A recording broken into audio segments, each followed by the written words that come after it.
Olá, eu sou Fernanda Cunha e aqui com o vídeo da série Conversa Aberta com o grupo de pesquisa Fronteiras Críticas, em que a professora doutora Isabela Frade é líder deste grupo. Traçamos uma conversa com a professora doutora Isabela Frade e pesquisadoras, membros de ponta deste grupo, em que levantamos reflexões essenciais à arte e seu ensino, ao contextualizar questões que estão sendo potencializadas de modo agudizado em tempos de pandemia, cujas questões o grupo enaltece. Já se inserem no tempo pregresso à pandemia. Certamente as questões aqui ponderadas circunscrevem ações pedagógicas, se não de todos os educadores, de sua grande maioria. Este vídeo apresenta, pela própria epistemologia deste grupo de pesquisa, fronteiras críticas que tangenciam processos arte-educativos, que colocam em pauta hábitos e ritos cyberculturais que não devem ficar na obscuridade.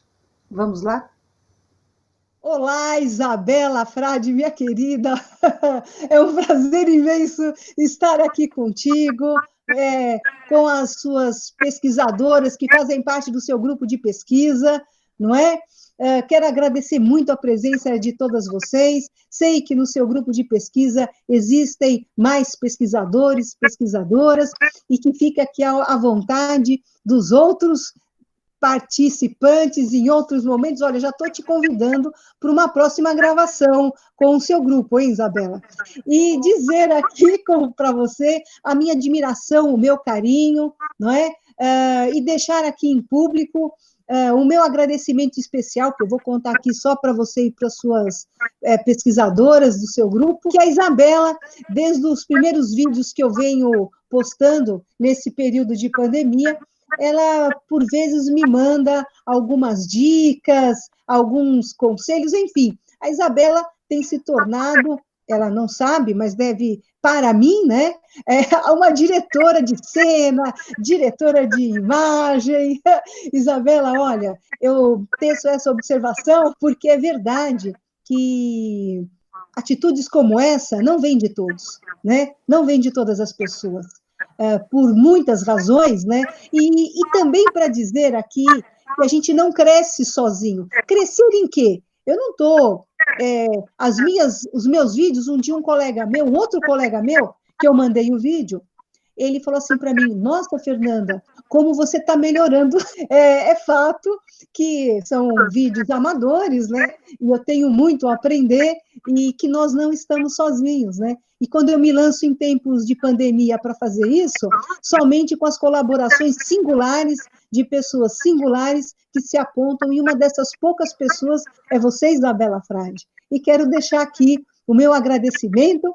Peço gentilmente que você traga aqui, se apresente o grupo, enfim, passo a fala para você novamente com o meu obrigado. Obrigada, Fernanda, pelo carinho, né, que você aí me apresentou. Eu na verdade, estou acompanhando com entusiasmo as suas produções, eu estou, enfim, dando minhas opiniões, meus comentários pela questão de amizade mesmo, e estou, assim, empolgada, estou vendo que você está fazendo grandes contribuições, e espero que as pessoas tenham condição de perceber o valor desse teu trabalho, de estar ali ajudando, né? Estar criando canais, estar descomplicando, né? As questões com a produção digital do conhecimento, abrindo novos canais para a gente poder fazer o nosso trabalho. A área de educação ela é muito tradicionalista, nós estamos arraigados, né? A coisa do cuspe, do giz, é uma presença física. Parece que se a gente não tiver a carne e o giz, isso não é educação. E às vezes a gente a gente sabe que a gente também pode virar rapidinho uma mercadoria, se a gente também se torna um produto, né? A gente também pode entrar no corredor aí das mercadorias, mas por outro lado, são possibilidades novas que a gente pode pegar e fazer ao nosso modo, né? Do jeito que a gente acredita. Então é bem bacana. Se eu puder continuar contribuindo, eu fico super feliz, né, de poder ajudar você nesse trabalho. Eu sou Isabela Frade, eu sou professora da pós-graduação da Universidade do Estado do Rio de Janeiro, da UERJ. Esse é meu grupo de pesquisa que está aqui com a Fernanda. Hoje a gente está em um encontro que a gente chamou de Cybercult, porque nós somos da área da teoria cultural, da arte educação, nós somos pesquisadores, também artistas, todos nós somos artistas, a gente tem nossa produção, e a gente que seja escrita, poesia, que seja teórica, que seja produção mesmo plástica de objetos, né? Nós somos da área de artes visuais, e nós estamos vinculados a essas pesquisas da pós, desde o nível de mestrado ao nível do pós-doutorado, aí cada um vai poder falar. Nós temos pessoas que já terminaram seus cursos, mas que se mantêm por interesse de estar trabalhando coletivamente, né? A gente tem uma pegada da condição da pesquisa, a gente continuar a ser pesquisador, então fazer pesquisa não é sair aí repetindo teoria, sabe, ficar reunindo ideias e reapresentando, mas é produção de conhecimento. Isso é muito árduo, é difícil, e é muito importante que a gente faça isso em diálogo, em troca, em intercâmbio. Então, esse nosso grupo chama-se Fronteiras Críticas. Ele vem de um grupo anterior que chamava-se Observatório de Comunicação Estética. Esse grupo se atualizou em 2019, chamando-se Fronteiras Críticas, e nós escolhemos a cada ano um tema para a gente pesquisar. A cultura digital é uma das nossas fronteiras críticas, então a oportunidade de estar aqui com você em diálogo, para nós é uma oportunidade dourada, né, para essa condição de estar aqui dialogando com você. Espero também que a gente possa contribuir de alguma maneira. Agradeço também esse convite. Isabela, muito obrigada, né, pelas suas ponderações. Não tem como você não estar ajudando, né? Eu é que peço para você não parar de me ajudar, por favor, tá certo? Assim, não me abandone, né? Eu queria trazer aqui uma questão. Quando você fala, né, da terminologia, né, do nome do grupo, Fronteiras Críticas, e quando você observa que a cultura digital se insere nessa pesquisa acerca das fronteiras críticas. Eu queria lançar aqui para o grupo a seguinte questão, para nós refletirmos, né? Aonde está a fronteira e o que se insere de crítico e quais as críticas acerca da cultura digital? A terminologia fronteira crítica, ela foi cunhada para poder identificar um campo de conhecimento emergente e emergencial. Então, no sentido de que seja algo que está ali brotando novas formas, brotando novos modelos de vida dentro desse território, dessa zona cultural, e também algo que é urgente ser visto. Então, por exemplo, agora, né, vamos falar então da cultura digital como fronteira crítica, porque hoje nós estamos todos lançados nesse ambiente digital, nós estamos aprisionados às nossas casas. Aqui estava a mulherada tudo comentando, nós não temos tinta de cabelo, não temos como comprar, nós não temos como usar nossos cotidianos, porque a gente está fechado nos nossos lugares, nas nossas habitações, e nós estamos produzindo trabalho, somos convocadas a trabalhar a partir dos meios digitais. E tudo está fluindo, mas não só o trabalho, também os contatos pessoais, interpessoais, todos agora estão sendo produzidos por mensagens, por encontros, lives, enfim, são formas de vida que estão se deslocando no sentido do contato direto, pessoa a pessoa, grupos, né, as salas de aula, os laboratórios de pesquisa, para as nossas telas e esses grupos que se dão em plataformas digitais. Então, nós estamos, por exemplo, no nosso caso, nós estamos até querendo construir uma casa, né, a nossa casa de pesquisa. Nós vamos construir o nosso laboratório e ele vai ser todo digital. Ele vai ter uma biblioteca, a gente está começando a fazer o desenho da arquitetura, então a gente já sabe que vai ter uma biblioteca e vai ter também um quadro onde a gente vai poder desenhar e escrever juntos, fazer como uma espécie de brainstorm, né? Esses são dois ambientes que a gente já discutindo decidiu que nós vamos criar. Isso é um exemplo prático, né? Mas a ideia é discutir teoricamente, né? O que significa isso hoje, né? No mundo pandêmico, né? O que é essa cultura digital hoje? É onde a gente está respirando. E há um tempo atrás era visto até com certo temor. Mas uma aula digital ela não é a mesma coisa, não é, ela vai desumanizar o ensino, as pessoas não vão poder se encontrar. Isso, né? E a gente está vendo que a gente precisa estar junto. O humano busca, né? É o ser gregário. Então, e a gente vai estar junto através da cultura, dentro desse espaço, né? Da cultura digital. Então, são essas ideias, são essas ocorrências, esses acontecimentos que a gente vai procurar observar, discutir, problematizar. É isso que se trata, é assim que a gente chama de fronteira crítica. Não que a gente esteja criticando no sentido de fazer um aporte depreciativo ou um aporte analítico pura e simplesmente desse objeto cultura digital, mas que a gente possa estar também ali operando, vivenciando e apreciando. Aí sim, aí a gente poderia pensar nessa questão crítica pela apreciação, entendimento, análise, né, a depuração, enfim, vários elementos que a gente poderia estar aí dizendo da operatividade de um pesquisador, de um investigador, para poder incorporar esse campo que a gente está chamando aqui de cultura digital. Muito interessante, né, Isabela? Eu poderia acrescentar alguma coisa? Todas as coisas. Então, pensando na questão da tecnologia, né? A Isabela iniciou a nossa conversa aqui falando do filho e o celular, né? Que o celular já faz parte desse corpo. E aí eu penso na questão fronteira, quer dizer, a gente pode pensar em fronteira, é aquilo que separa, mas é a possibilidade também do encontro, né? E nesse sentido, com a tecnologia, eu vejo que há aí a possibilidade do encontro, quer dizer, é o humano e a máquina, né? São dois contornos diferentes e há uma linha, digamos assim, que separa esses dois objetos, vamos colocar objetos, enfim, o humano e a máquina.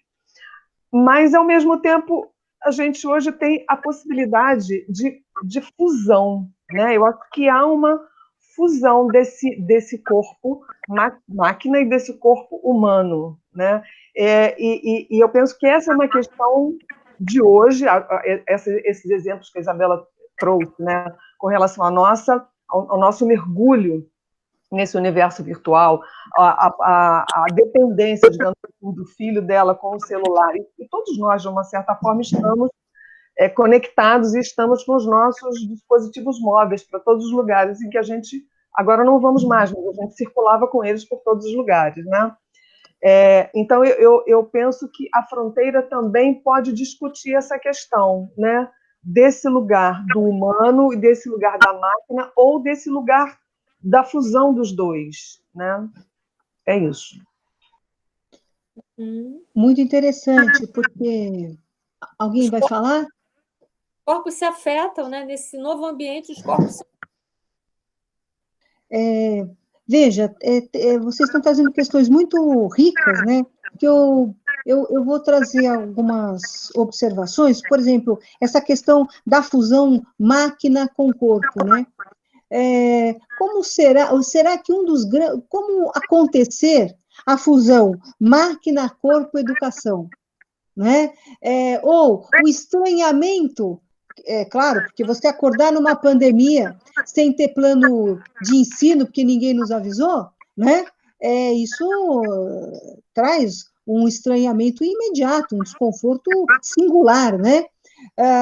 Então, será que esse desconforto não é o que traz, por vezes, a tecnofobia, e por isso a tecnofobia pedagógica, né? E essa tecnofobia pedagógica, ela acaba, ao invés da fusão, né, de um acolhimento pela necessidade da humanização pela máquina, e em tempos de pandemia, que é, em outras palavras, na minha interpretação, que quando a Isabela ela vai trazer a questão do digital para humanizar, né? Porque agora a gente está vivendo um outro contexto, que é o digital, as pessoas e trazem a relação da arte, né? Ressignificam a vida pela arte, né? Necessitam da arte, quer dizer, sempre se necessita da arte, mas agora está numa condição extremamente latente, evidente, né? Por que latente? Então, e a arte ela vai vir pela tecnologia, né?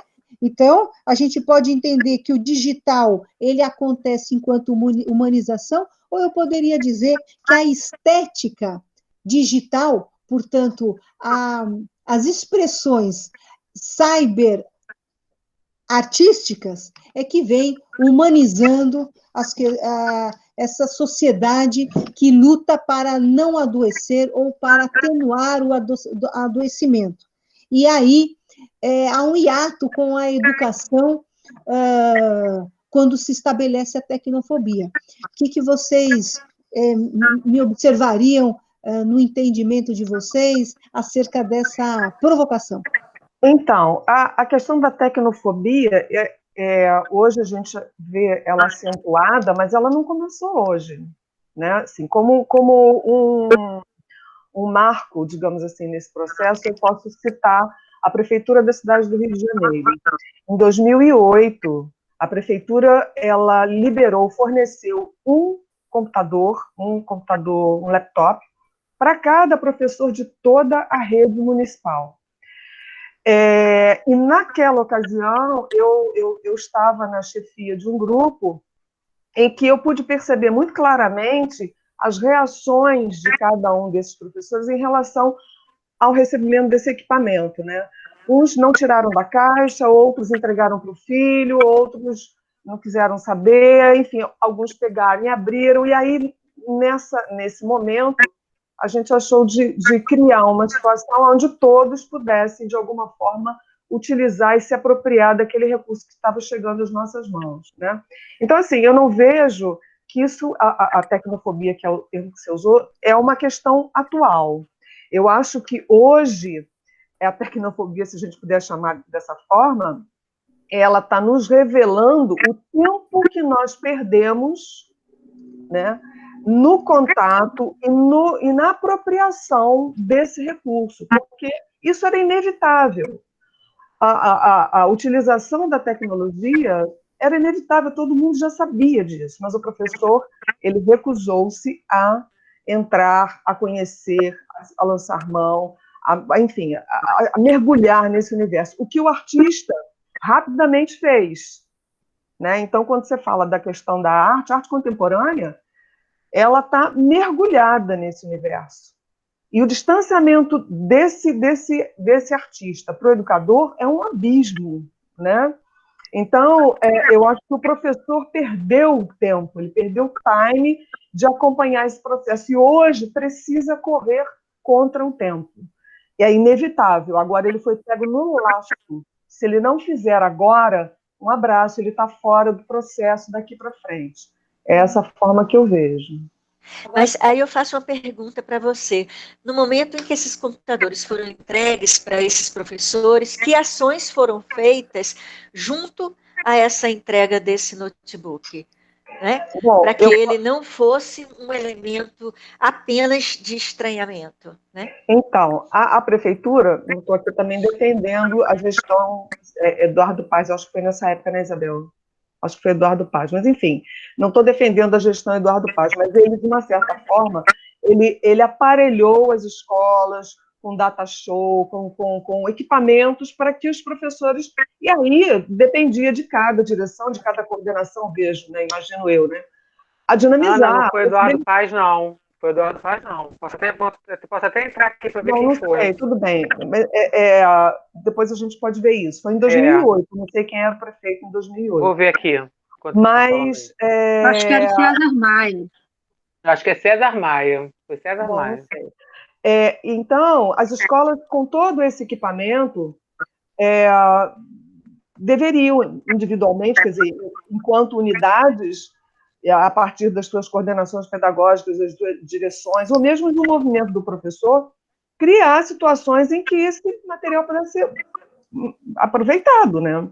Por isso que eu estou dizendo que na época dessa situação eu era da coordenação de um núcleo de arte e foi nesse momento então que aí foi uma iniciativa nossa, né, de fazer com que todos os professores, mesmo aqueles que estavam rejeitando a utilização do equipamento, pudessem usar, pudessem aprender minimamente a ligar e desligar, pelo menos, entendeu? Então, nós fizemos um trabalho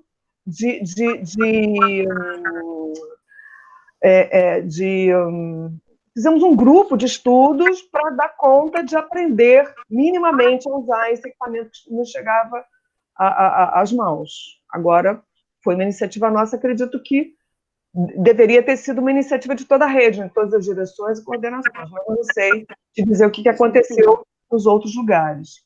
Mas assim, deixa eu só comentar sobre isso. Por outro lado, o próprio grupo se organizando, se autogestionando, se inventando como um grupo aprendiz diante do desafio, sem uma demanda superior institucional, é também uma coisa muito, muito importante, porque a gente sempre fica, a estrutura do poder no Brasil, ela é piramidal, a gente está sempre esperando que o Deus lá em cima diga o que a gente tem que fazer aqui na Terra, né? Então, né, até a expressão Deus acima de tudo. Na verdade, a gente poder fazer as coisas entre nós é muito libertador. Eu acompanhei esse trabalho da Ana, porque depois isso virou a dissertação de mestrado, um trabalho, até depois, se vocês quiserem ler, a Ana pode disponibilizar o link, né, de algumas publicações que ela fez sobre isso, a própria dissertação que tem interesse, mas desse trabalho de se lançar, né, no interior de um grupo, em troca, em colaboração, para o desafio. Então, eles desconstroem um pouco assim, que você teria que ter, vamos contratar alguém que saiba para ensinar. Então, a gente poderia falar um pouco, né? Me lembro que a gente estudou muito um trabalho do Rancière, que é o Mestre Ignorante do Rancière, né, daquele filósofo francês, Jacques Rancière, que é quando você vai ensinar algo que você não sabe. Ou seja, você tem que lidar também com a ignorância, com não saber, porque nós temos um princípio de que a gente só pode trabalhar com aquilo que a gente conhece profundamente. Tem que estudar e depois você vai ensinar. E as coisas, o conhecimento está sendo produzido numa velocidade tão grande dentro desse ambiente da cultura digital que ninguém sabe exatamente de tudo, não tem como você abarcar tudo. Amanhã você já é ignorante, porque à noite novos programas já estão sendo constituídos, estão sendo inventados. O seu aluno sabe muito mais do que você. Então, você vai destruir a hierárquica da hierarquia dos conhecimentos. Essa experiência, um pouco a Isabel Reis, que falou sobre a questão, mas o que a instituição preparou? Né? O fato de não ter preparado não necessariamente é um problema, desse conta, né, desse desafio, e houve um processo muito bonito de tomada de consciência também, de cada um do seu próprio poder de entender, de buscar entender aquilo que ainda não sabe. E nesse percurso da Ana, deixa eu só dar foi muito bom, porque eu também estava no Leblon, né? A gente trabalha em núcleos de artes, e o Leblon se adaptou, foi junto com a Ana. Nós marcamos algumas reuniões, não sei se a Ana lembra disso, para justamente mexer a gente marcava reunião para mexer no laptop, para saber como é que funcionava. Enfim, foi um processo mesmo. E eu achei a fala da Ana excelente, porque foi justamente isso. A gente, por exemplo, eu tenho muita dificuldade, mas eu acho que eu estou aqui justamente para vencer isso, porque estou ficando para trás, né? E eu não quero. Acho que o simples fato de não conseguir entrar no computador, ligar um vídeo, isso tudo vai deixando a gente para trás e nervosa, né? De não acompanhar. É importante acompanhar. E, Isabela, eu fiquei pensando muito em umas coisas que a gente conversou, de que o mundo mudou completamente. Então, assim, claro que vão ter aberturas, a gente vai abrir, mas não vai ser como era antigamente. Então, eu acho que a digitalização vai fazer com que a gente se aproxime, né? E vai ser uma ferramenta para a gente estar próximo, né? Então, eu acho que é importante estar todo mundo nesse processo. Nós vivemos aqui, Fernando, em 2013, uma grande insurreição do professorado carioca, né? Nós estamos falando do Rio de Janeiro. E aí nós tivemos, né, aquelas manifestações, e tudo tinha muito a ver com a internet, com as redes sociais, as pessoas trocando. Nós descobrimos que todos os jornais estavam contaminados, né, com intenções que a gente não queria assimilar. Então, houve uma apropriação política dessas redes e se organizou movimentos enormes nas ruas, né? A gente tem que lembrar isso. São Paulo também estava assim, né? Não sei se Goiás, mas o Rio e São Paulo estavam dois centros de grande efervescência e muito no Rio de Janeiro, especialmente pelos professores Pelos professores, estadual. A gente teve, e isso depois toda a população na rua, a gente fez um movimento muito vigoroso, e a rede social, né, a apropriação desses meios digitais como um espaço político, manifestação política, um espaço libertário, transformador. Tudo bem que depois a gente não conseguiu nada do que a gente estava querendo, né? Porque a repressão foi gigante, foi imensa. Depois a gente teve um golpe político que perverteu esse movimento da rua. Hoje a gente vê que quem vai na rua está exatamente numa direção contrária ao que a gente estava tentando fazer ali, um movimento de libertação, de contestação, e não de repressão, né, que a gente vê hoje. Mas, enfim, a gente pode encontrar novas possibilidades, né, de estar junto dentro desse meio. Sem dúvida nenhuma. É tão forte tudo isso, né? E eu estava me lançando aqui na reflexão, no que nós estamos pensando. Veja, e se tudo que não aconteceu da apropriação das tecnologias, sendo por um motivo A ou por um motivo B, na questão pedagógica dos professores e professoras, enquanto que os artistas tomam com muita reflexão, isso já na década de 90, né? Veja, já na década de 90. E agora, como vocês colocaram, né? Quando a Ana observa, quando vocês observam que, olha, a coisa não vai mais. Bom, depois que acabar a pandemia, vamos voltar para a nossa sala de aula, vamos retomar o Rio volta com o curso que estava, né? Como será a educação?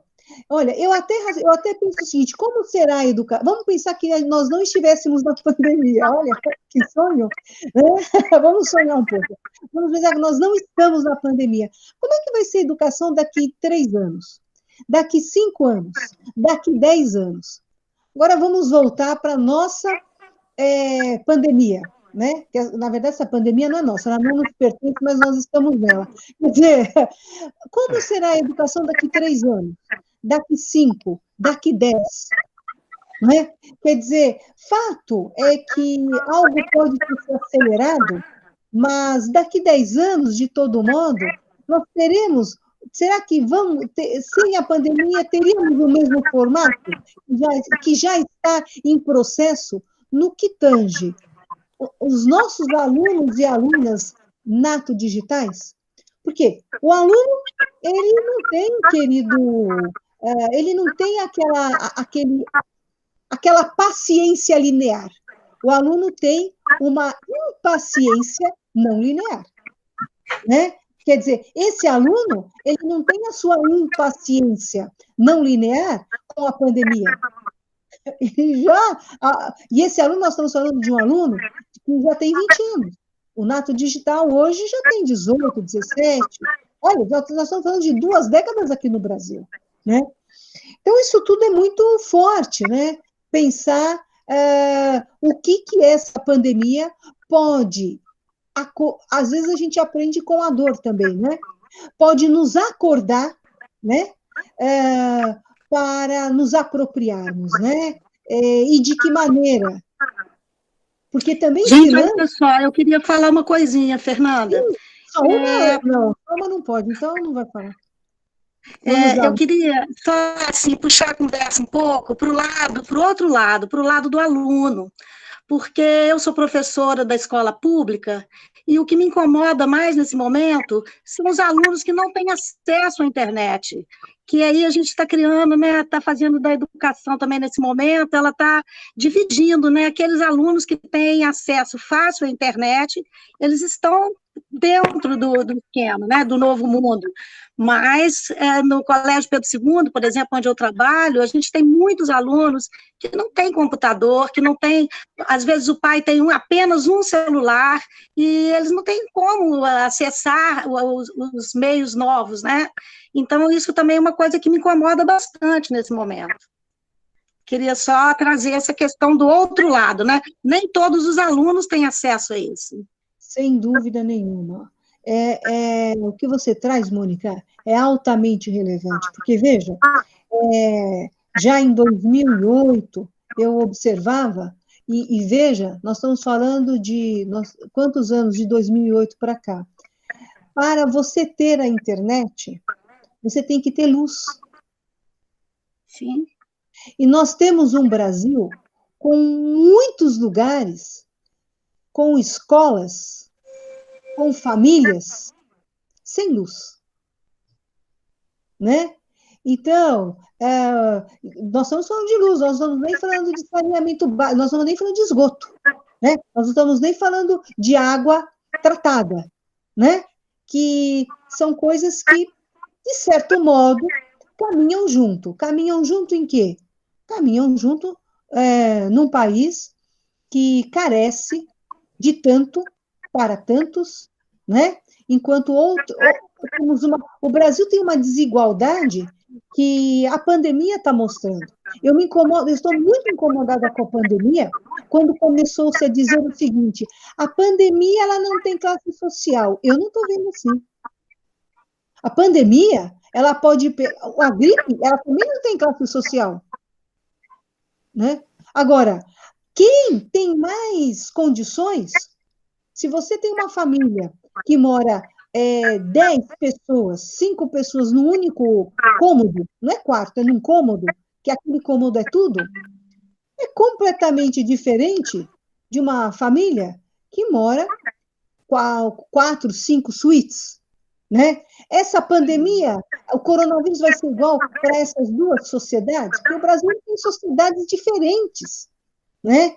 Então, essa questão da internet, o acesso da internet, e veja, se nós tivéssemos um Brasil que a internet chegasse naqueles que menos têm, eles teriam, talvez, mais recursos e necessários para, não é solucionar, mas para resolver muitas questões daqueles lugares que tem luz, que chega ônibus, que tem uma estrutura melhor de vida. Talvez esses lugares precisassem menos de internet, se a gente pensar no âmbito da vida, não é? No âmbito da vida. Porque quando a gente pensa em internet, a gente está pensando em luxo, mas internet é luxo, educação é luxo. Se a educação agora é só pela internet, Isabela, você quer fazer uma fala? Não, eu queria contribuir nessa sua reflexão. Vai chegar à conclusão de que a internet ela é uma necessidade geral e que vai ser como luz, ela vai ter que ser entregue como uma luz. Né? E poderia ter um plano emergencial de alimentação dessas zonas livres, né? Zonas de internet livres, especialmente nas comunidades. Seria uma maravilha, porque ao mesmo tempo, coitado do aluno, ele não tem. Quase sempre ele vai ter um celular, se não tiver celular, a mãe, o pai tem. Né? Eu, por exemplo, agora estou usando o meu celular, estou falando com o meu celular. E ele precisa de ter essa janela para o mundo, isso vai ajudá-lo. A gente tem hoje milhares de conteúdos maravilhosos, é muito melhor do que a televisão. Então, especialmente televisão aberta, o conteúdo dela é muito ruim na nossa televisão. E ele vai poder ter um mundo, vai ter 500 bibliotecas, acessar, ter diálogo com outras crianças, vai poder ter, enfim, é uma janela para o mundo, né? E a possibilidade que a gente poderia dar é tão fácil, é como um fio de luz, né? É um cabo da internet. Então, essas zonas livres, elas são absolutamente necessárias. E uma outra coisa que a gente poderia pensar, a escola, ao invés de dar um kit de livros para o aluno, poderia dar um tablet para esse aluno. Esse aluno poderia ter um tablet. E aí, com esse tablet, teria todas as bibliotecas, tudo deveria ser digitalizado. Então, assim, a universidade briga por essa zona livre do conhecimento, todo o material de pesquisa, ninguém deveria cobrar nem para publicar um livro, porque a gente sabe que os pesquisadores são pagos, são por fomentos públicos, eles depois vão publicar um livro, depois vão vender esse livro, por quê? Que se quebre isso, sabe? Que a gente reconheça que conhecimento não pode ter fronteira e que isso tudo seja aberto para quem quiser ler, para quem quiser trocar, né? E que isso possa ser assim como um alimento tão necessário como um alimento, né? É uma preocupação que a gente poderia ter também. E as crianças que estão sem, falar em alimento, estão sem merenda escolar. A minha primeira experiência educacional, eu ainda estava estudando na faculdade, foi com um projeto de arte e educação no Morro do Vidigal, com crianças que, na época das férias, porque elas precisavam se alimentar. Então, os arte educadores foram chamados, sempre imaginam que a gente vai fazer uma colônia de férias, que arte é brinquedo, né? E que a gente poderia receber ali pretexto, né, para poder chamar a criançada para poder se alimentar. Mas o conhecimento também é alimento e também é absolutamente necessário. E como você traz a merenda, você tem que estar alimentada para absorver conhecimento, né? Isso. Eu queria falar um pouco também. Opa! Se Isabela terminou. Lia, por favor. Aqui não tem terminar, aqui tem completar. Complementando um pouco, né, sobre a minha realidade. Eu sou professora de arte na Paraíba, né, no estado da Paraíba, né, sou professora do estado lá.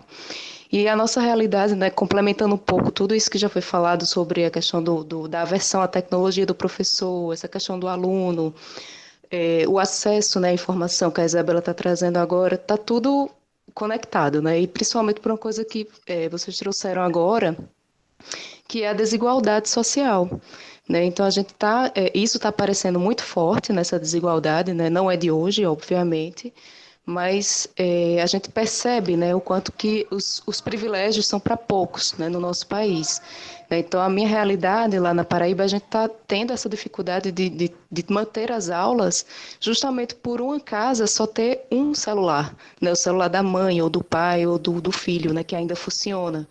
Né? Então, os pais ainda precisam trabalhar, ainda precisam estar em contato com o vírus, inclusive, né? Estão em risco e ainda tem que estar dando conta das crianças, né? Dos adolescentes em casa, tendo que estar conectados na internet sem sinal.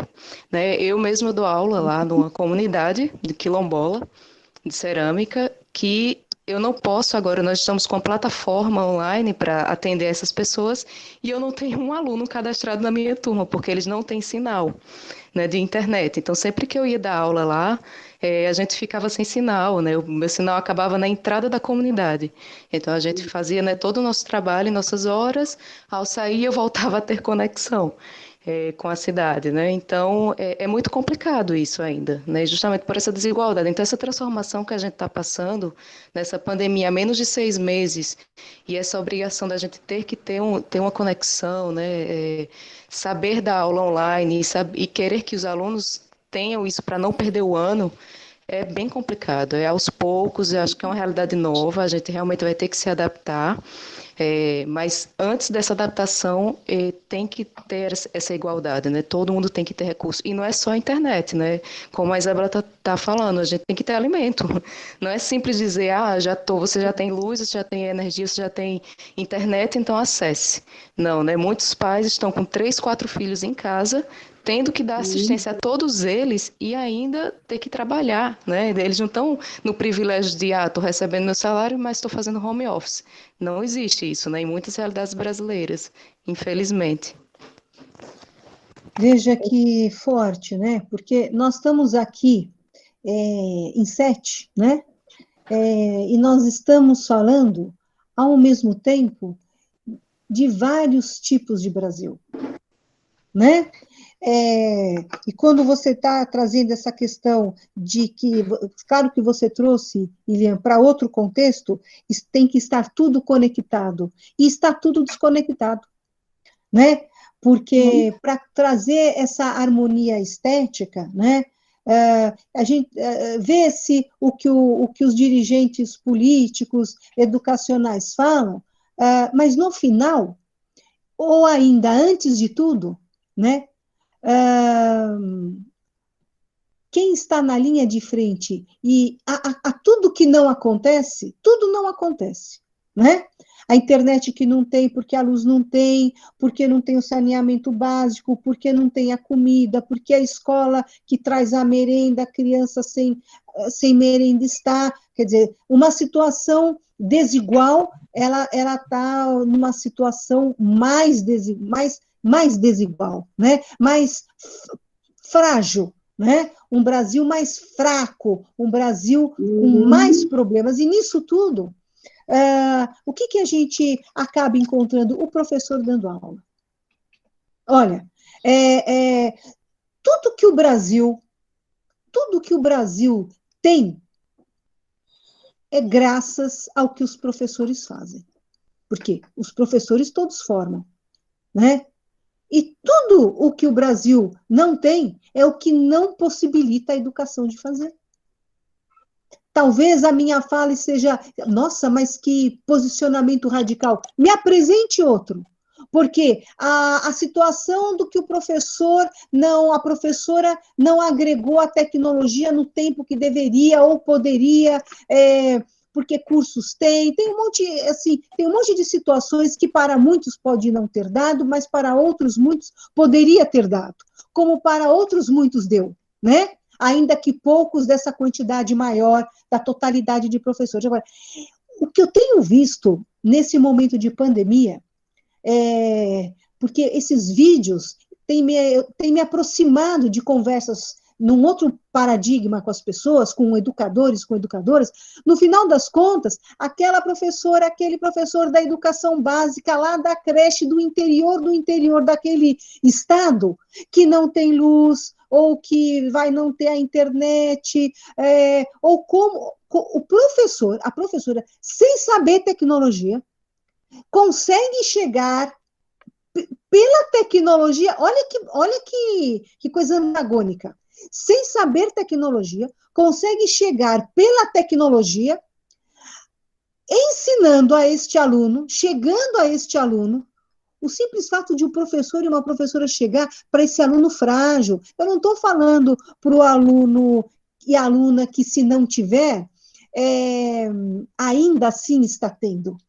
Né? Eu vou tirar meu aluno da escola, eu não estou falando desse aluno, estou falando para aquele aluno que já está à margem, né, pela desigualdade, antes da pandemia, né, de 500 e tantos anos de desigualdade do país. Ainda assim, essa professora que não sabe tecnologia, dessa cidade do super, hiper interior, que não tem internet, ou a internet, se chegar lá, já é uma internet de sinal fraco, porque para você fazer um vídeo, você tem que ter a mínima condição de uma internet mínima para você subir esse vídeo no YouTube, para chegar, põe um videozinho para chegar pelo WhatsApp, e vai ensinar pelo WhatsApp do pai. Olha, vai dar aula de educação infantil numa creche pública, no interior, pelo WhatsApp, sem saber fazer, mas fez. E essa aluna vai acessar, sem ter internet, aprendendo pelo WhatsApp. Gente, isso é um milagre. O Brasil, ele tem que parar de viver do milagre do professor e da professora, enquanto esses educadores e essas educadoras são apedrejados. Uma coisa não justifica a outra, mas uma coisa traz a consequência da outra, e que nos coloca no Brasil que nós estamos agora, né? Professores com pouca formação em tecnologia, um país que tem o Brasil é o país ele está no ranking de acesso à internet mundial. Em compensação, a internet não chega para muitos, né? E a educação está chegando. Quando você está colocando essa questão, Ilian, eu vou lhe perguntar, você não tem um aluno que tem que estar lá, e algum milagre, alguma situação, se não elabora agora, já está pensando como resolver o problema, quando a gente vai ver, nós, professores e professoras, aí está até batendo na porta do aluno, né? Tem uma questão muito importante a nós discutirmos, que nós estamos aqui discutindo, uma conversa muito rica que vocês trazem, é pensar a internet pelo avesso dela, pelo olhar que ninguém olha, porque aquele que está numa situação inferior, que a maioria dos brasileiros e brasileiras não estão contidos na inserção, que é a exclusão, né? A invisibilidade. A invisibilidade. Todos esses caixões que está tendo nas regiões pobres do Norte e do Nordeste. Parece que o brasileiro, os brasileiros, as brasileiras, não. Parece que essa imagem não chega na internet. Aqueles que acessam a internet, né, que têm acesso à internet, parece que eles não se mobilizam, né, que seja os nossos dirigentes, né? Quer dizer, essa imagem, que eu quero trazer a questão da imagem, né, puxar para a questão da imagem, quem lê a imagem? E que imagem que vai ler? Porque a imagem, se ela é digital ou ela não é digital, ela tem uma informação do aqui, do agora, de uma sociedade brasileira, né? E aí eu queria provocar vocês. Bom, nós estamos aqui com um grupo de pesquisadoras em artes visuais, né? E para agudizar essa questão, nós estamos, antes da pandemia, né, com a retirada da educação da arte, né? Agora, eu queria entender como é que vai ter educação digital, cybereducação, se professores e professoras não tiverem uma educação visual. Como é que vai ser, como é que está sendo essa telemedicina sem educação visual, sem a fruição estética? E eu queria trazer essa provocação, e ainda com um grupo de pesquisa em artes visuais, e que temos aqui todas artistas, né? Quer dizer, como é que fica a visão de vocês acerca da relevância da imagem para a educação cyberdigital, cybercultural, cybereducacional?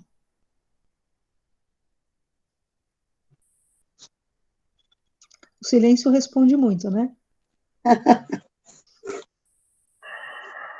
Bom, não sei exatamente se eu entendi a sua pergunta, né, a sua questão, mas a imagem, ela por si só já está, né, no ambiente virtual.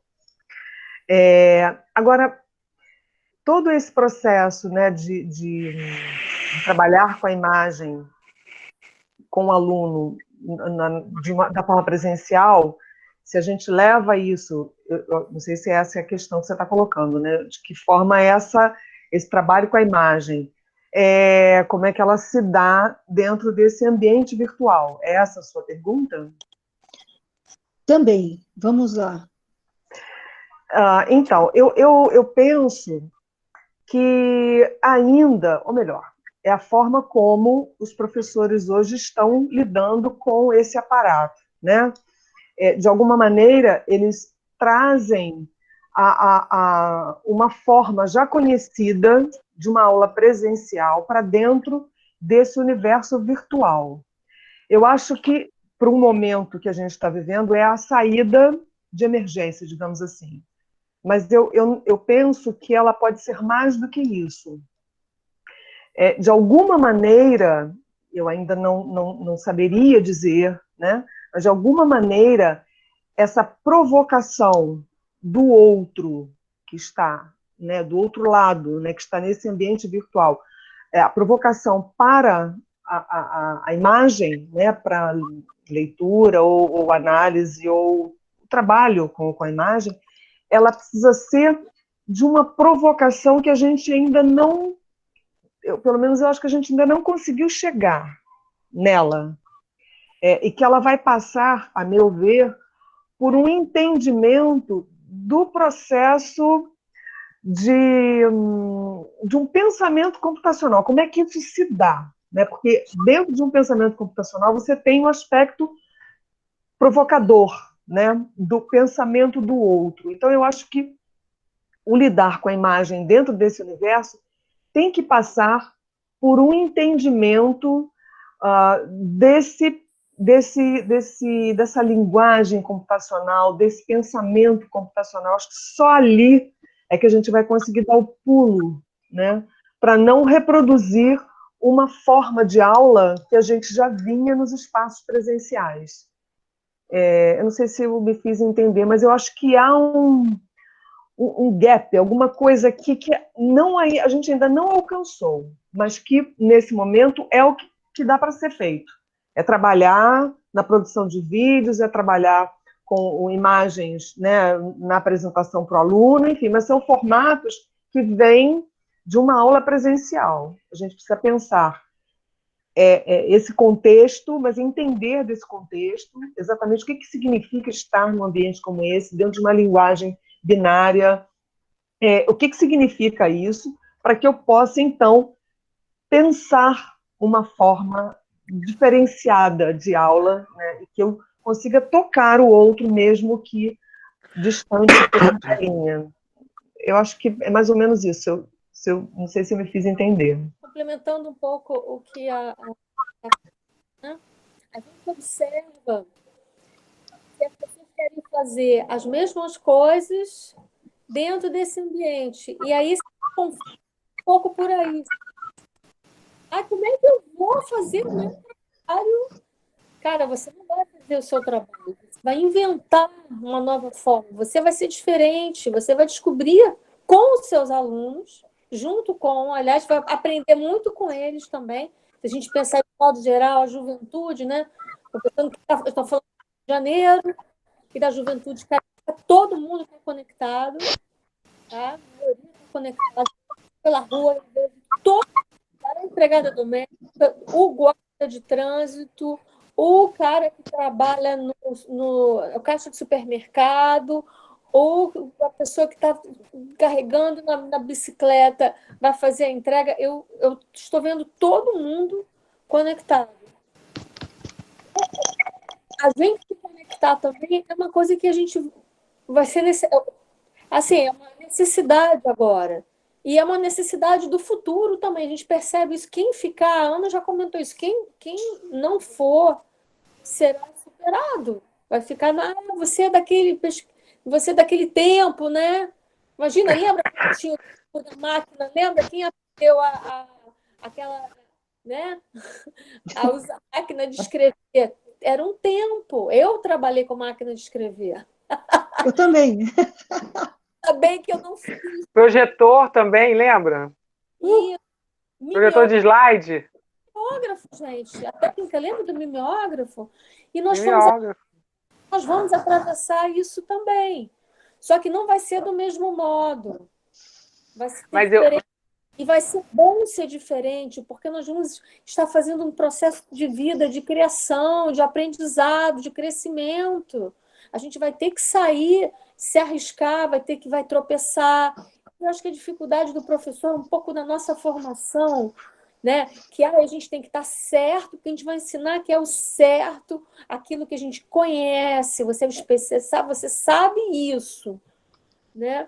Quando que, nessa questão das inovações das linguagens, nas inovações dos equipamentos, e esse aparato todo que a cada dia se renova, se criam novos dispositivos, a gente nunca vai estar sabendo.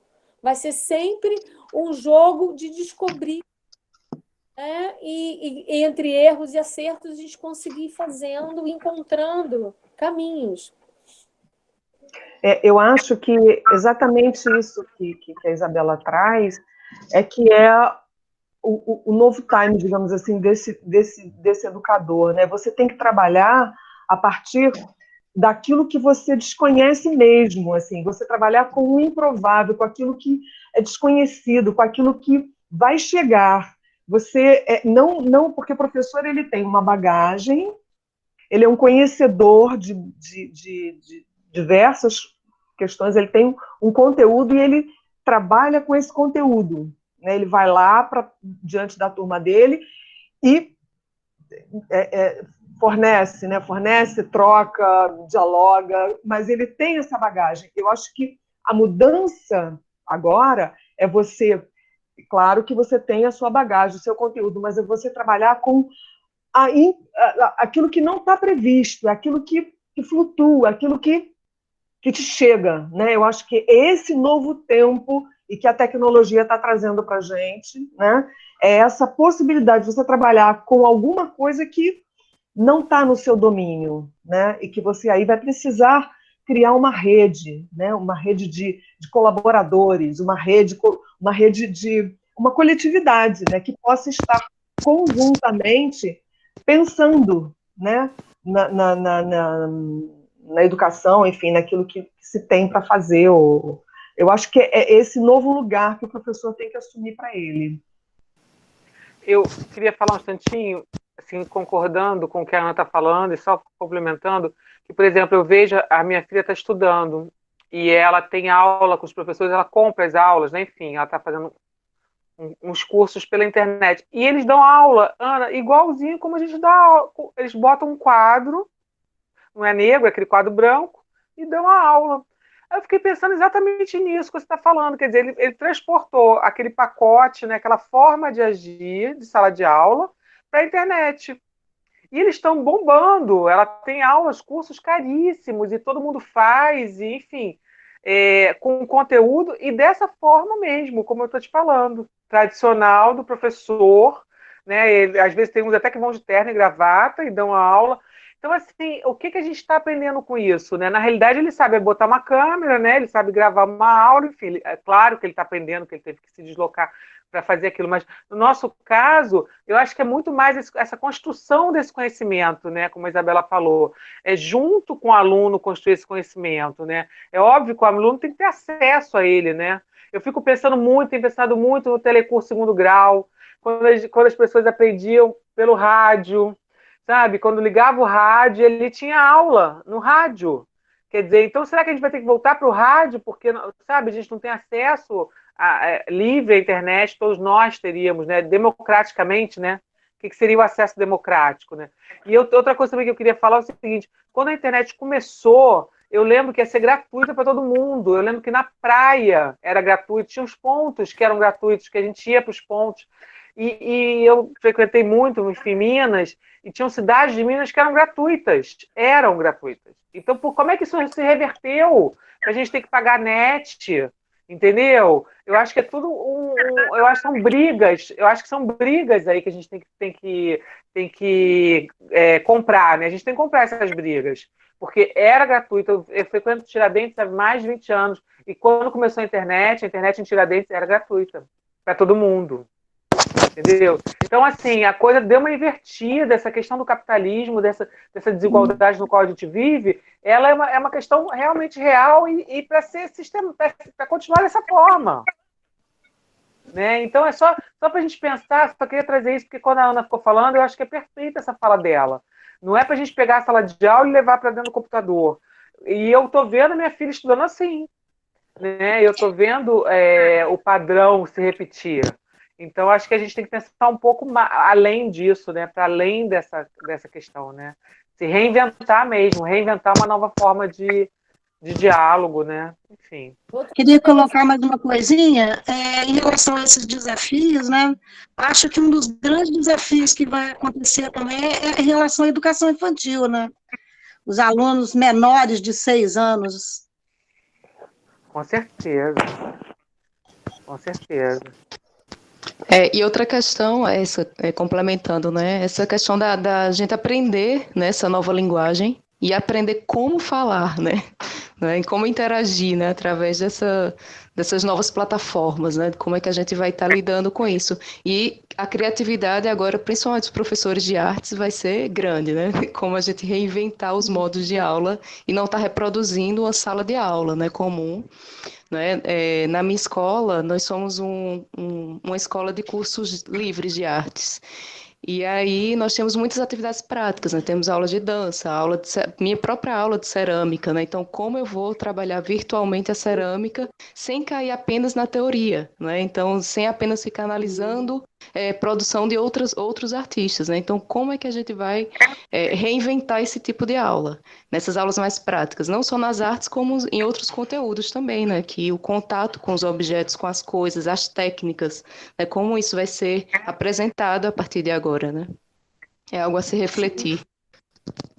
Mas se a gente for olhar, por exemplo, no Instagram, você vai ver aula de cerâmica, você vai ver aula de bordado, você vai ver aula de fotografia, aula de desenho, aula de aquarela, aula de yoga, aula de idiomas, muitos sites, né, estão sendo criados para disponibilizar conteúdos, cursos. A gente está vendo pulular coisas, né? Com certeza. Mas na educação infantil, que a criança precisa ter contato direto com as coisas, né? Como é que fica? Acho um grande desafio mesmo, são desafios. Mas eu acho que são desafios que a gente tem que realmente começar a pensar mesmo, né? E botar a mão na massa e começar a agir. Eu acho que a ideia é essa. Porque eu acho que a gente vai ter que se reinventar. O ser humano está se reinventando. Porque eu não sei, a sensação que dá é que a gente vai passar por um tempo aí, mas que as coisas não vão abrir, não vão voltar a ser como eram. Né? Eu acho que as coisas vão voltar devagar, de outra forma. E essa de outra forma é que a gente está tendo que saber como é que vai lidar, né? Isso, essa nova linguagem. Eu outro dia vi meu filho está se preparando para o Enem. Então ele está assistindo, além das aulas da escola, que continuam, né, todos em plataforma, bem mais devagar, não é a mesma coisa, tá? Os professores estão tendo dificuldade. Mas ele está complementando com vídeos que estão disponibilizados na internet. Então, ele vê muitos vídeos livres. Ele escolhe, ele vê, ele compõe o menu dele de conteúdos. E ele tem, para ele poder ter acesso a vários, o que ele está fazendo? Ele está acelerando os vídeos. Eu falei, você está entendendo isso? Eu não consigo. Quem você não está vendo? Porque ele fala muito devagar. A minha filha faz isso também, Isabela. Isabela, minha filha. Um amigo meu até perguntou: que língua você está ouvindo, Carolina? Que eu não estou conseguindo. Porque ela acelera para poder não demorar tanto tempo para ouvir. É outro tempo deles também, né? Então, veja só, eu acho que vocês tocaram agora num ponto importantíssimo, né? Os meninos, né, tanto a sua filha quanto o filho da Isabela, estão buscando na internet complementos, digamos assim, daquilo que eles já têm em sala de aula. E aí a gente se pergunta, mas se eles têm isso disponibilizado na internet, por que eles precisam ter isso na escola? Né? Então, é por isso que eu digo que a gente ainda não encontrou a chave. Porque a busca por essa informação disponível na internet, se o professor, a relação da escola é a transmissão, né, de um conteúdo, né, de informar, a internet já cumpre esse papel, a gente não precisa mais de professor. E se nós nos mantivermos nessa posição de transmissão de conhecimento, o mercado, né, vai nos tomar e jogar para escanteio, porque ele pode botar robôs para fazer o nosso papel de de passar informação.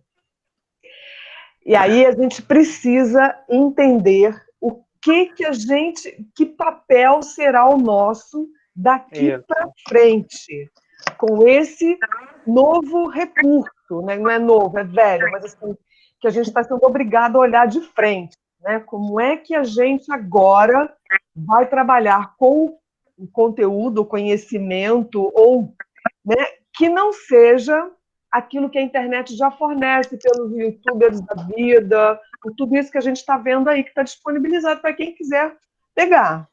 Então, o professor precisa fazer o diferente disso que já conhecemos e já vimos, né? Então, assim, eu acho que alguma coisa, quando a gente descobrir essa chave, vai ser um boom, porque assim, a gente vai mudar literalmente o cenário da educação brasileira, pelo menos brasileira. Eu concordo com a Ana, eu concordo gênero no grau, acho que é isso mesmo. Eu acho que se a gente não acordar, vamos ser engolidos. A educação, né, vai ser engolida, eu acho. E outra coisa, por exemplo, eu também tenho contato com uma menina de 10 aninhos, e aí ela estava me explicando como é que ela estava tendo aula, né? A gente conversou e tal. Ela falou que o professor deixa entrar o aluno de cada vez, então ela reproduz, a professora reproduz a sala de aula na internet. Então ela dá o conteúdo e depois aí tem uma ordem, né, alfabética, né, e aí pela ordem alfabética os alunos vão se colocando. Eu achei, assim, são relatos interessantes, eu acho que isso pode fazer parte da nossa pesquisa, Isabela, porque eu acho que são relatos, e, por exemplo, isso que a Ana está falando é o que está sendo possível, né? É o que a gente tem para hoje, vamos dizer assim. Para hoje tem reproduzir a sala de aula, mas para amanhã já não vai ser. Se a gente continuar precisando do recurso da internet, do computador, não vai ser. Né? Porque ele vai ter acesso a toda a informação na rede. Se o professor ficar na sala ali na rede, fulano, o nome dela é Rafaela, então ela é a última da lista, Rafaela. Então ela é a última a ser chamada. Entendeu? Então o professor está ali na sala de aula igualzinho. Paciência. Então, assim, eu acho que o que a Ana falou está perfeito, é isso mesmo. E a gente está aqui para pensar, né? Que outro recorte a gente vai dar para a educação, né? Porque a educação vai ter que ter um outro recorte, né? Mas quando acabar a Covid, como vai ser bom ir encontrar com os alunos, estar junto, porque a sala de aula também, vamos lembrar, é muito gostoso, né? Sim. Eu sempre achei uma das coisas melhores da escola é estar junto, você tem uma galera, eu sempre falei isso para os meus alunos, quando a gente fecha a porta, é um mundo. Sala de aula é um mundo, isso é muito gostoso, né? Será que isso vai ficar no passado? Ou será que a gente vai poder compor, né? Tomara que a gente possa ter as duas coisas, né? Que Sim. a gente seria mais, a gente não abrir mão também do estar junto. Como é bom a coisa do calor humano, né? Como é bom estar junto, porque um ri, o outro também ri. Aí você olha a cara do outro, o cara está desanimado. O que você ouve? Ele conta alguma coisa, você conhece aquela pessoa. E aí Com os certeza. outros...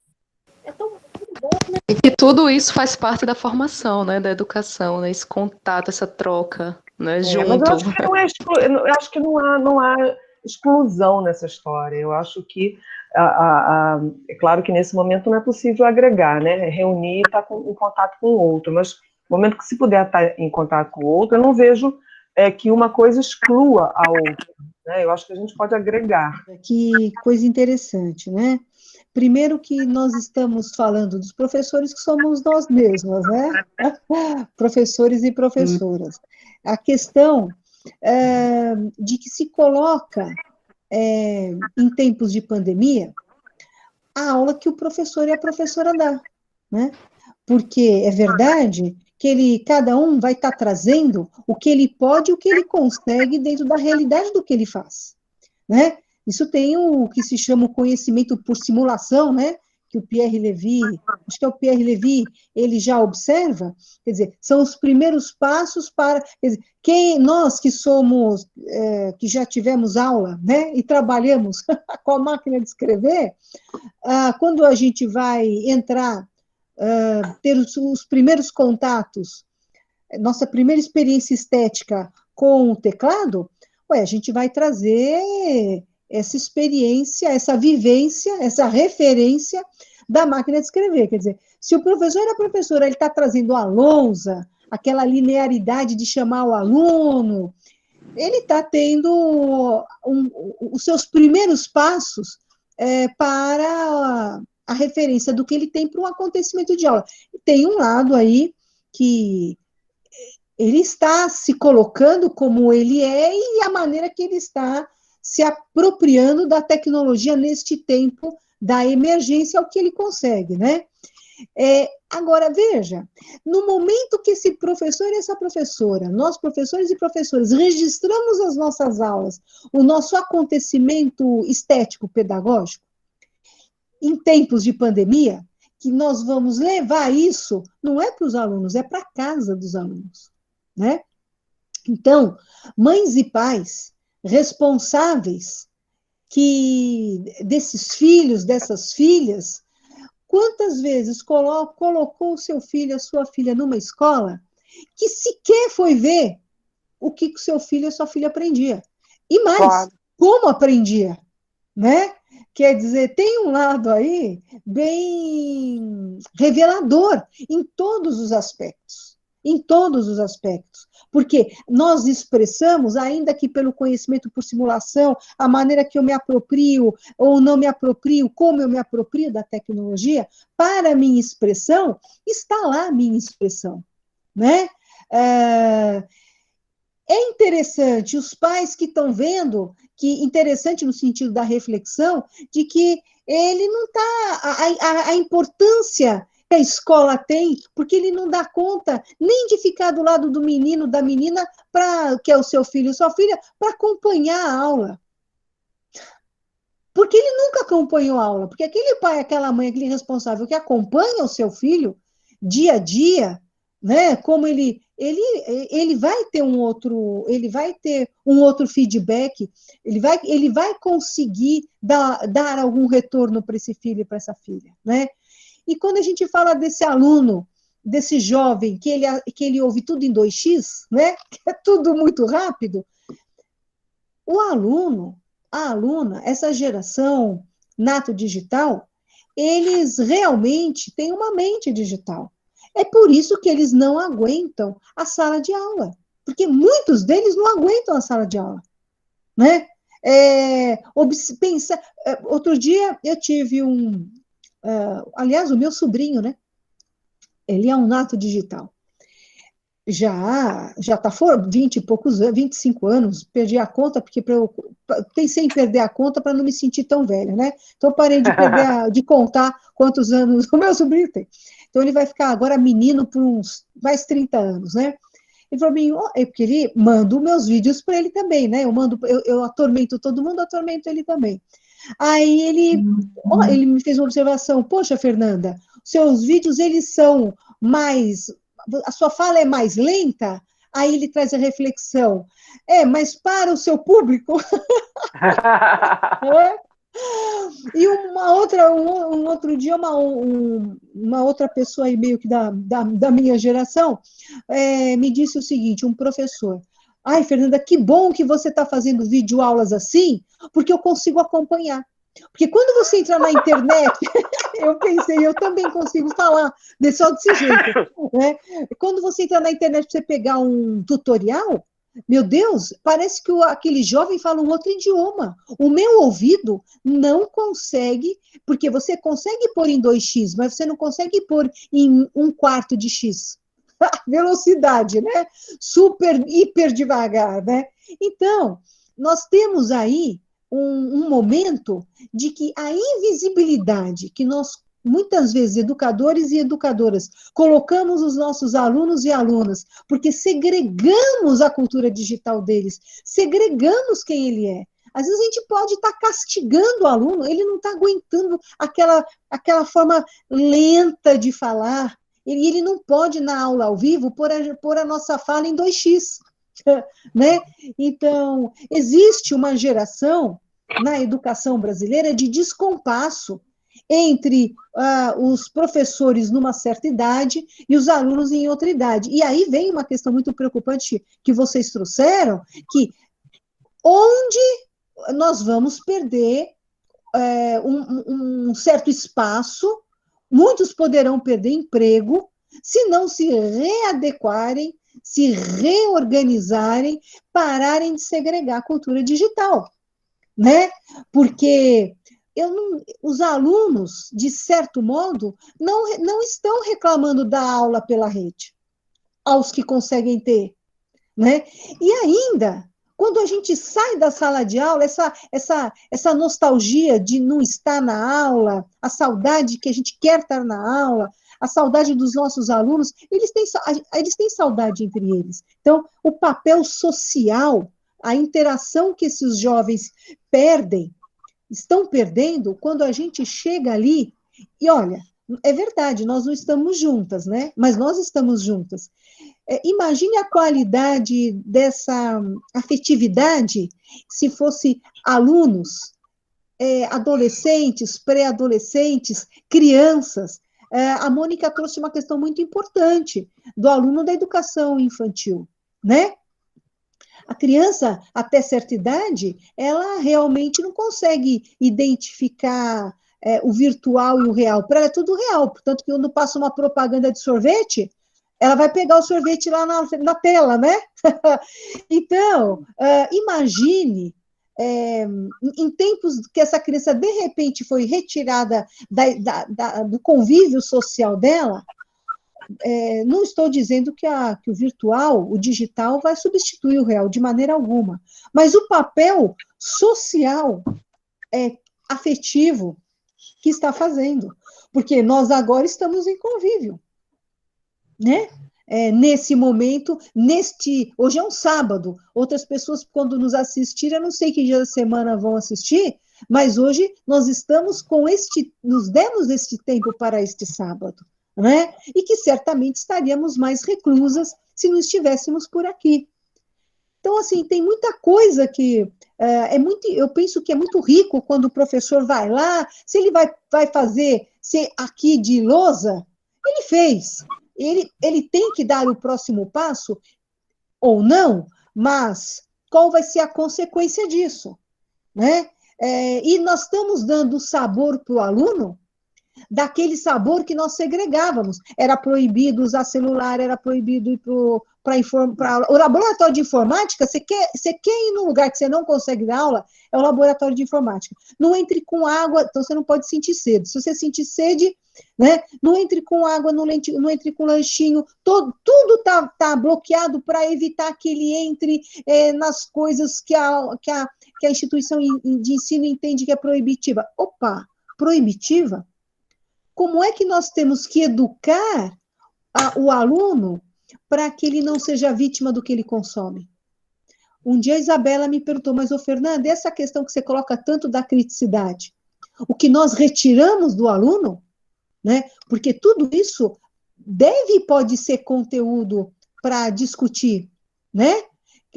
Mas não, eu simplesmente proíbo tudo que eu posso na instituição de ensino, porque depois o aluno, ele vai consumir na casa dele o que ele vai estar se intoxicando, e porque ele não teve a criticidade. Coisa simples, por que os jovens hoje são tão obesos? Porque ele come mal. Bom, a gente pode pensar o que é comer bem ou comer mal.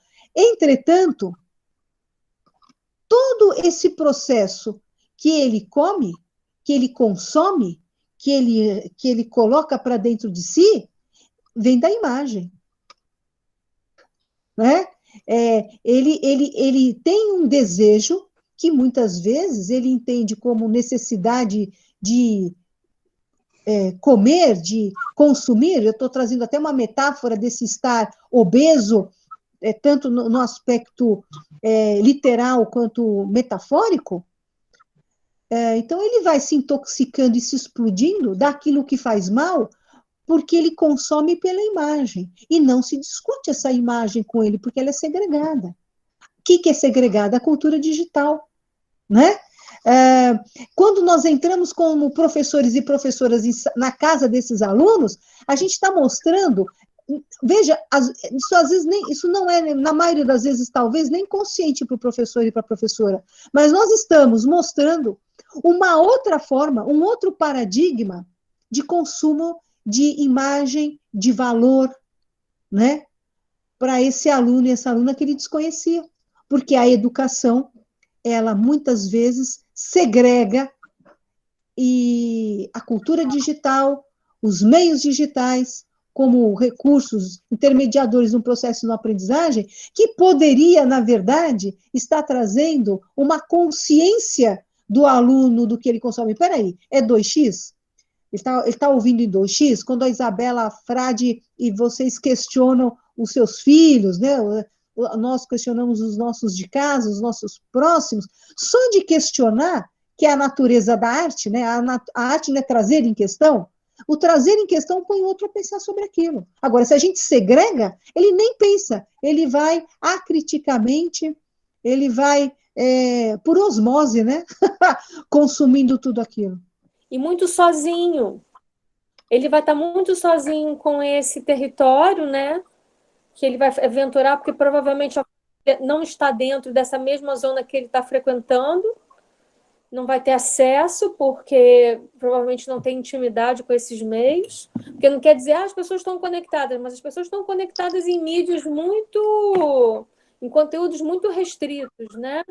E às vezes ficam mandando mensagem, WhatsApp, coisas assim, não estão acessando outras coisas, né? Mas a criança, a gente pode pensar na internet como uma zona aberta, como uma rua, né? De alta velocidade, e quem é que vai ajudá-la a entender que fluxo é aquele que está ali, né? É isso que você está dizendo, né? Exatamente. Olha, isso é muito sério. Agora, nesse momento, quando você recebe uma mensagem, as pessoas mandam qualquer carinha, ou melhor, as mesmas carinhas, né? Mas qual é o significado daquela carinha para mim e para você? Não pode ser o mesmo.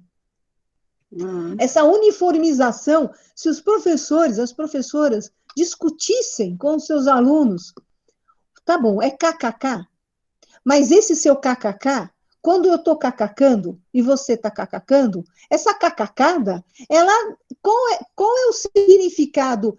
Que imagem ela tem para mim e que imagem ela tem para você? Quer dizer, trazer à tona, tirar essa homogeneização que está se colocando no processo de expressão, né?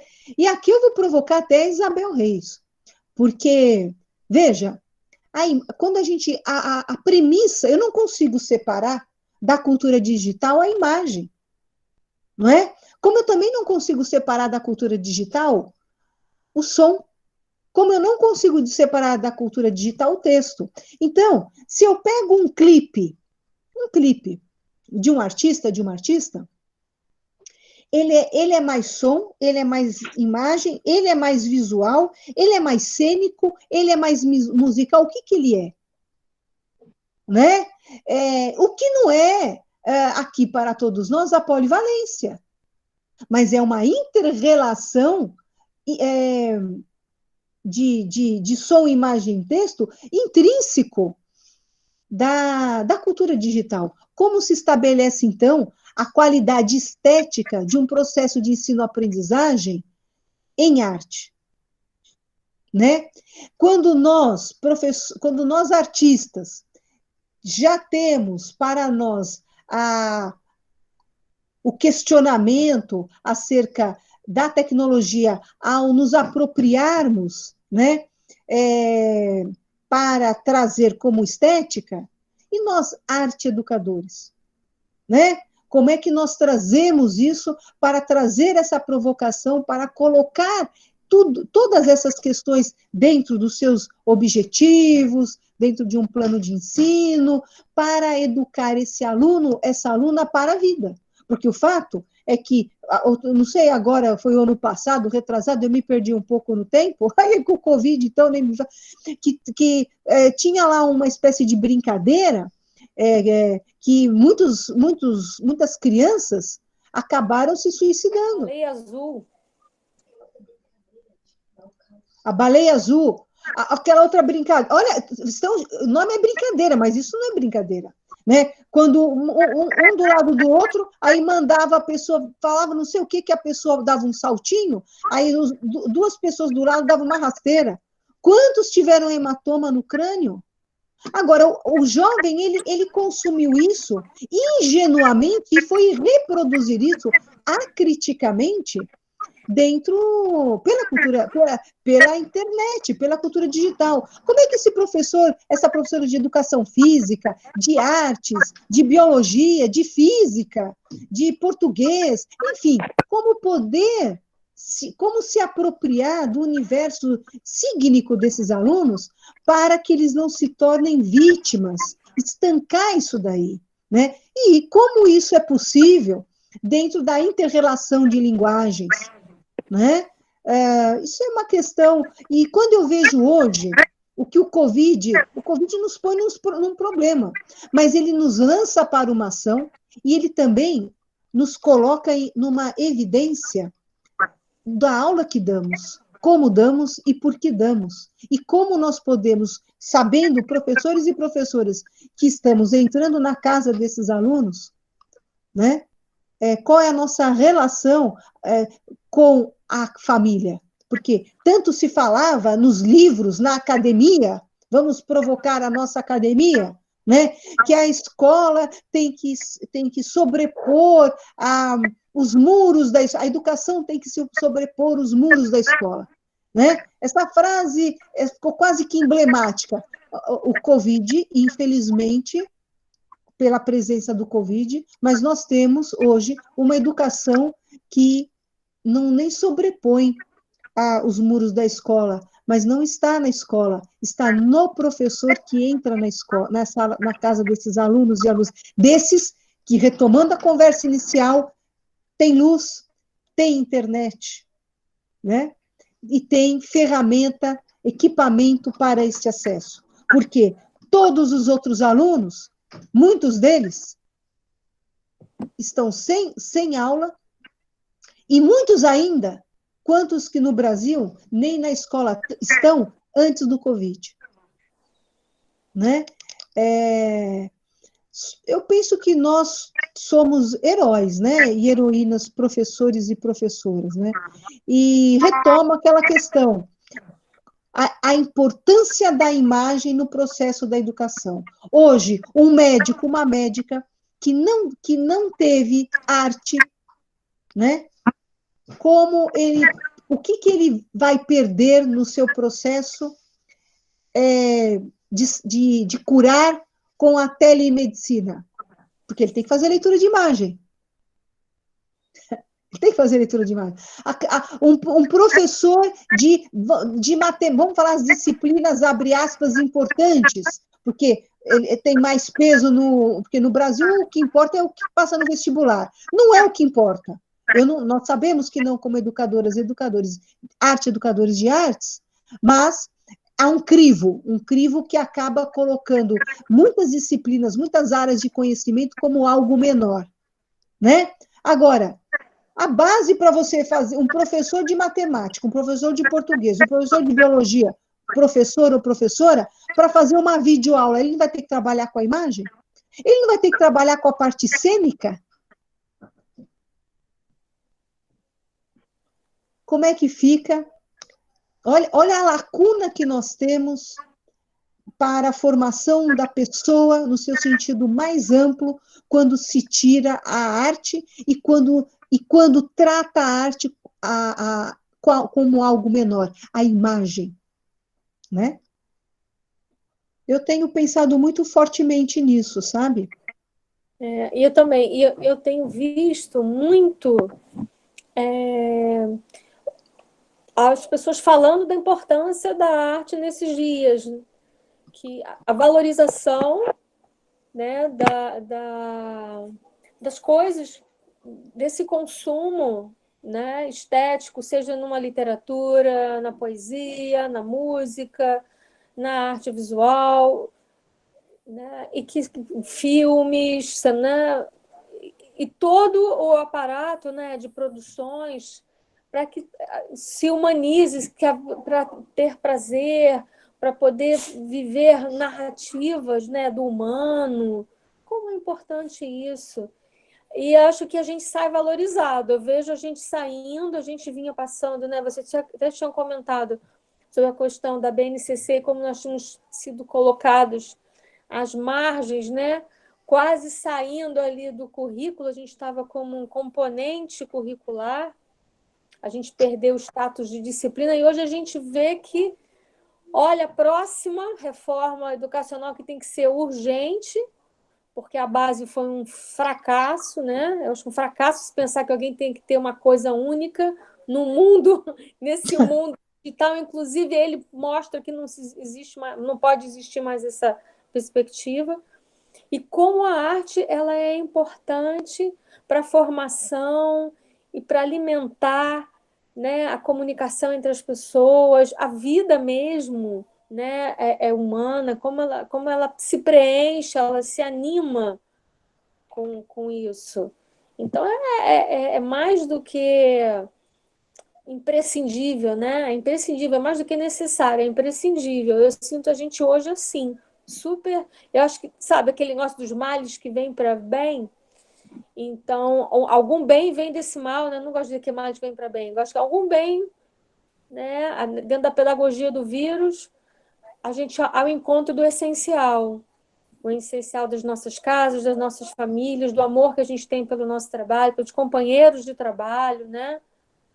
Pelas identidades que a gente tem com as pessoas que estão nas mesmas aventuras que a gente, e a arte como sendo essa coisa absolutamente imprescindível. Isabela, eu penso que nós temos que finalizar a nossa conversa que só está começando, né? Com você e o seu grupo de pesquisa, fechando com essa questão tão forte de que a arte ela é imprescindível. E tão imprescindível é que a gente tem tanto para falar sobre ela, não é? E aí, portanto, sobre nós, a gente pode humanos. pedir para apresentar, porque você está com um grupo seleto de pessoas, de educadores, Sim. eles têm que se apresentar, nós não nos apresentamos, né? Eu acho que foi a única. Cada um podia falar, né, se despede, mas a gente saber quem são essas pessoas do grupo, da onde eles vêm, enfim, cada um tem uma experiência singular e muito expressiva dentro do campo do ensino da arte. Seria bacana as pessoas conhecerem. Sim, faremos a apresentação por Ana Alvarenga. Sou Ana Alvarenga, sou professora da rede municipal do município do Rio de Janeiro, há muitos anos, né? Já estou aposentada e estou no doutorado agora com a Isabela minha orientadora, e o meu projeto tem relação com a arte e a tecnologia, né? Mas eu parto de uma observação, né, que eu, inclusive, falei durante nossa conversa, que é essa distância do professor de artes visuais, que é o lugar de onde eu falo, para o artista, né, no lidar com a tecnologia, né, de que eu parto dessa observação para pensar formas de trabalhar o ensino das artes visuais nessa... Não gosto da palavra conversa, mas assim, nesse encontro, vou falar dessa conversa com as mídias digitais, né? Como é que isso pode ser processado dentro do ensino das artes visuais. Sou artista visual também, trabalho com videoarte. E eu acho que é isso. Que bacana, nossa. Isabel Henning. Então, meu nome é Isabel Hennig, e eu sou professora de arte também do município do Rio de Janeiro, também aposentada, e sou ceramista, trabalho com cerâmica. E me sinto muito desafiada, né? Eu quero também participar dessa nova onda, eu acho, desse novo momento, novo paradigma, novo tudo, né? Eu acho que a gente está vivendo uma nova vida, né? A gente está se reinventando, e eu quero me reinventar. E eu acho que o grupo de estudos eu acho que é a forma como a gente tem de atuar, sabe? Eu estudo feminismo na arte, estudo as mulheres artistas que se posicionaram como feministas e continuo estudando. E essa troca para mim é importantíssima. E hoje, Fernanda, só tenho que te agradecer. Foi um encontro maravilhoso. Estou aqui emocionadíssima com essas palavras. E realmente, quando a gente fala do professor, a gente está falando da gente. Eu também me incluo nesse momento de que eu só passaria, né, passo para aqui para a informática, para esse novo ambiente, o que eu tenho, o que eu sou, né? E eu quero ser outra, né, nova, né? É por isso que a gente está buscando. Muito obrigada, Fernanda. Imagina, não tendo o que agradecer, porque essa conversa é uma conversa muito bacana, porque nós construímos essa colcha, né, com os nossos pontos, né? Isso. E é muito, eu é que agradeço fortemente nós estarmos aqui juntas e que nós tenhamos outras oportunidades, né? Porque o que nós estamos levando, no meu ponto de vista, a nossa conversa, são os nossos dramas, são as nossas felicidades, são as nossas alegrias e as nossas dores, né? A nossa vida, né? Como professoras e professores, né? E é muito importante, às vezes, quando a gente fica com aquela questão só para nós, dói mais, né? Como também a alegria, às vezes, só para nós é menos feliz, né? E quando a gente partilha, poxa, eu estou colocando aqui essa lousa, mas eu estou começando, eu estou aqui sabendo que eu tenho que dar um passo, mas olha, a gente está partilhando com o outro e as pessoas, muitos poderão se identificar conosco, com cada uma de nós, e nos tornarmos mais fortes, se possível for, do que um professor e uma professora pode ser, né? Porque a gente sabe envergar, mas quem enverga não quebra, não é assim na física? O ferro enverga, mas não quebra. O vidro quebra. Pena, não enverga. Ilian Oliveira, minha querida, vamos fazer a sua apresentação para quem aqui nos assistir?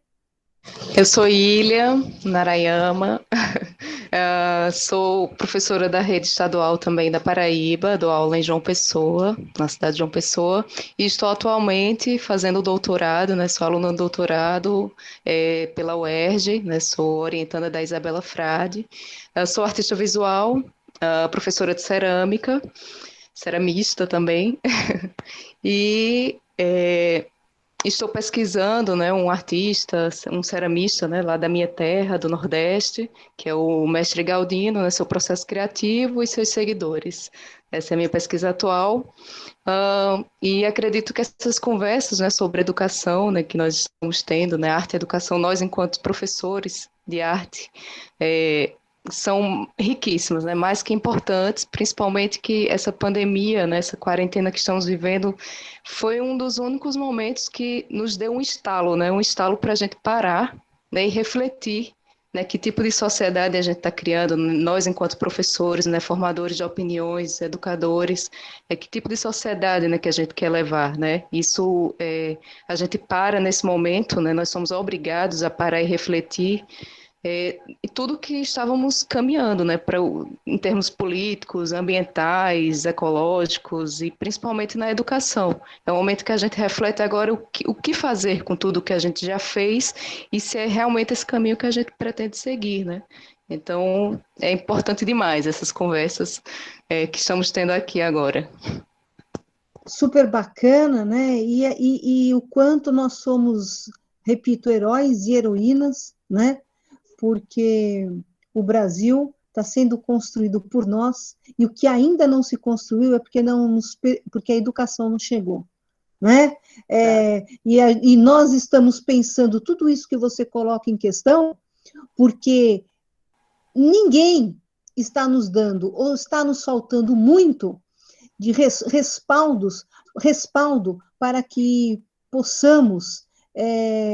Imagina, a professora tem que. Olha a sua situação, né? Quando você contou que você precisa estar ali sem aluno, porque a internet não chega para ele.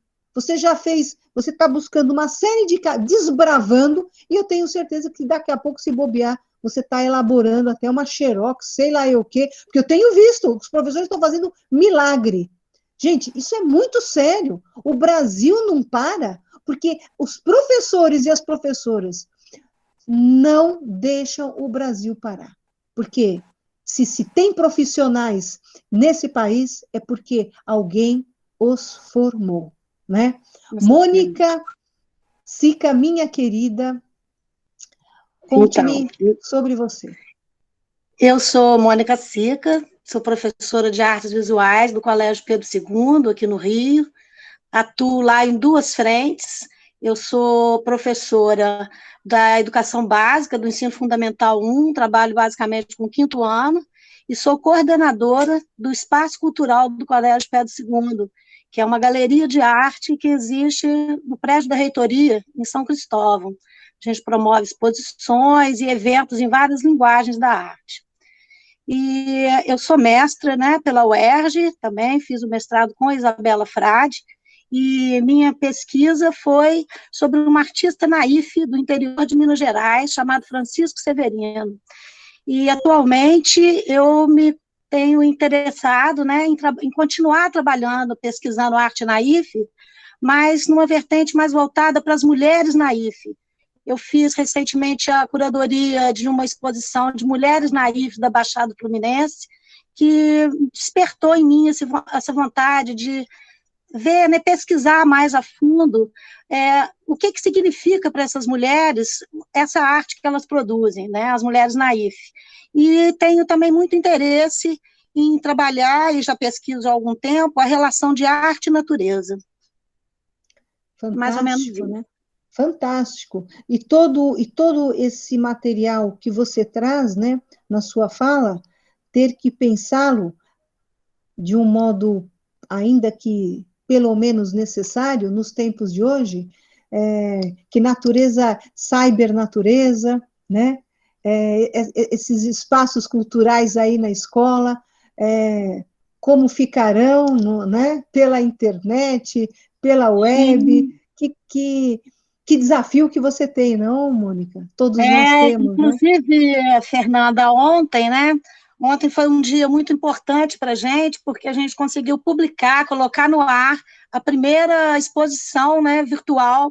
A gente está fazendo a galeria virtual do Espaço Cultural do Colégio Pedro II, que começou com um trabalho de traços de humor de um artista chamado Marlon Tenório. E agora o que fica para mim como desafio é como levar isso ao aluno, né? Qual a resposta do aluno em relação a isso? Porque no espaço cultural físico, a gente trabalha com a mediação dos grupos, com rodas de conversa, com leitura das imagens, com jogos e brincadeiras. Mas e agora? Como que a gente vai capturar os grupos nesse novo formato, né? Nessa nova mídia, nessa nova maneira de apresentar para o aluno, né? Esse é o meu desafio atual, é o que eu estou pensando, né? Tive uma ajuda luxuosa aí da minha colega Ana Alvarenga, que me ajudou a montar essa galeria. Olha lá, Ana. Magnífico, né? Porque, veja, agora acabou de construir, né, um material desse, e agora, no tempo do agora, que nós estamos distante de tudo. Isso olha quem somos, professores e professoras, não é? É muito desafio, né? E veja que você lança a palavra desafio e não a terminologia problema, né? Claro, você fará um processo aí de cyberarte educação e tenho certeza que será pioneiro para poder apresentar para a vivência dos alunos e para a colaboração para outros educadores, outras educadoras. Isso eu tenho certeza, porque esse grupo de pesquisa, ele não veio muito para brincar, me parece, né? Isabel Reis, vamos fazer a sua apresentação? Oi, então eu estou estudando com Isabela Frade aqui no grupo, a Escolinha de Arte do Brasil, pensando a escolinha como um projeto de arte gerador de uma obra moderna coletiva, né? E no momento também presente, muito recente, eu estou como professora da Universidade do Estado de Minas Gerais, nesse desafio de estar aí com a formação desafiadora do professor polivalente, como professora de arte. Quem sabe nesse processo todo, desse grande desafio, haverá aí uma transposição, uma transformação da polivalência para a interterritorialidade, né? Trazer essa contemporaneidade ética, estética para onde você está. Certamente você saberá, não é? Isabela Frade, minha querida, com alegria estar aqui com vocês e com tristeza ter que finalizar. Esse negócio chamado tempo, porque eu continuo, mas depois as pessoas falam, mas Fernanda, que vídeo grande. Mas chegam no vídeo grande depois que assistiram, né? Depois que beberam desse conteúdo. Mas o grande, ele não existe. Eu estou fazendo uma brincadeira, porque as pessoas, na verdade, elas se identificando com o conteúdo, e esse conteúdo, estando presente a necessidade de cada um, né?